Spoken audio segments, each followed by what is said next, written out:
शिवाय नमस्तुभ्यम। नमस्कार मित्रों, मेरे YouTube चैनल पर आप सभी का बहुत बहुत स्वागत है।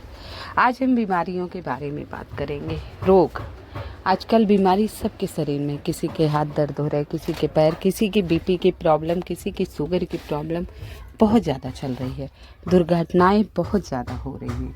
ये छोटे छोटे उपाय हमारे जीवन में बदलाव लाते हैं, लेकिन कोई भी उपाय पूर्णतः श्रद्धा और विश्वास से करेंगे तो ही लाभकारी होता है। तो भारी से भारी बीमारी आपकी दूर होगी। आप दवाई लीजिए, डॉक्टर के पास जाइए, लेकिन भगवान का आशीर्वाद होता है तो ही दवाई भी असर करती है। आपको उपाय क्या करना है? एक बेलपत्री लेना है। देखिए, बेलपत्री लेना है, लेकिन टूटी फूटी खंडित नहीं होनी चाहिए। और 1 लोटा जल ले लीजिएगा। आप अपने रसोई घर से लेंगे, रसोई घर से ले लीजिएगा। तांबे के लोटे में जल ले लीजिएगा और कुछ बूंदे गंगा जल की अवश्य डाल लीजिएगा। कुछ बूंदे आप गंगा जल की अवश्य डाल लीजिएगा और रसोई घर से भरिएगा।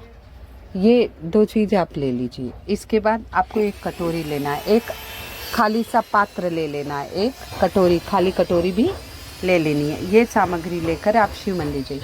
देखिए, पहले आपको शिव मंदिर जाना है। अगर आपके पास समय नहीं है, टाइम नहीं है, तो आप घर पे कीजिएगा, नहीं तो मंदिर में प्राण प्रतिष्ठित शिवलिंग विराजमान होते हैं। 24 घंटा लोग आते हैं। नमः शिवाय का जाप होता रहता है। 24 घंटा मंत्रोच्चारण होते हैं। सुबह शाम शास्त्री जी पूजा आरती करते हैं, तो इससे सहस्त्र गुना फलों की प्राप्ति होती है। तो आप एक बेलपत्री ले लीजिए, टूटी फूटी खंडित नहीं, 1 लोटा जल ले लिए, एक पात्र।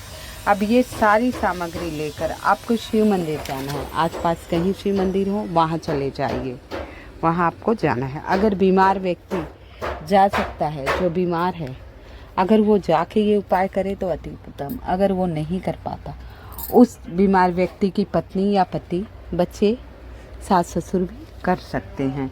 ससुराल पक्ष के लोग कर सकते हैं, ननद और भाभी नहीं कर सकती हैं। ठीक है।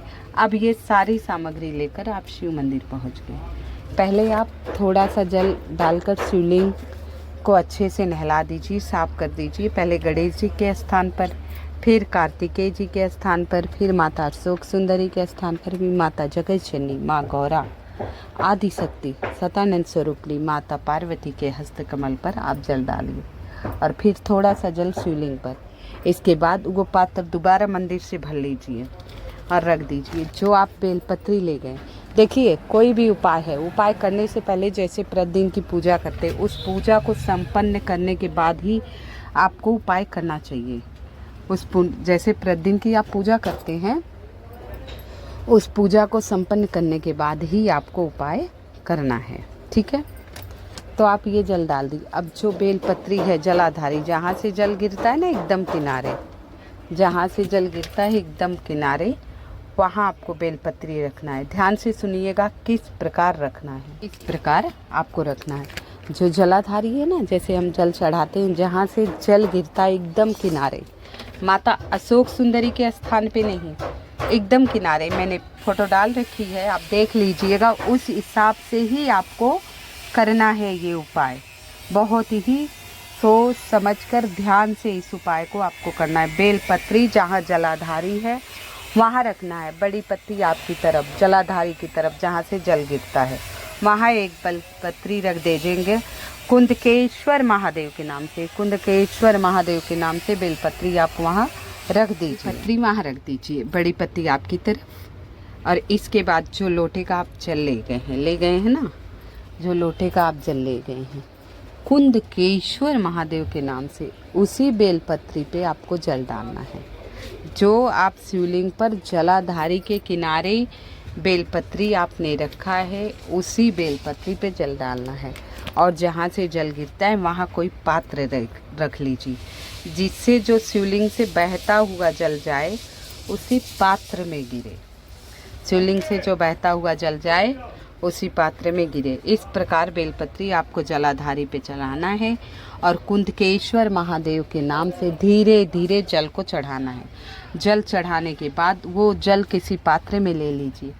जो बीमार व्यक्ति है, कुंदकेश्वर महादेव के नाम से उसे जल पिला दीजिए प्रतिदिन। अगर वो जल नहीं पीता है तो उसके मस्तक, कंठ और नैनों में लगा दीजिए। मात्र 8 से 10 घंटे में उसको दवा सूट करने लगेगी, आराम उसको होने लगेगा। जय श्री कृष्ण। उसको आराम होने लगेगा। जय श्री कृष्ण। कृपया मेरी वीडियो को लाइक एवं सब्सक्राइब अवश्य कर दीजिएगा। कमेंट में श्री शिवाय नमस्तुभ्यम अवश्य लिख दीजिएगा। श्री शिवाय नमः।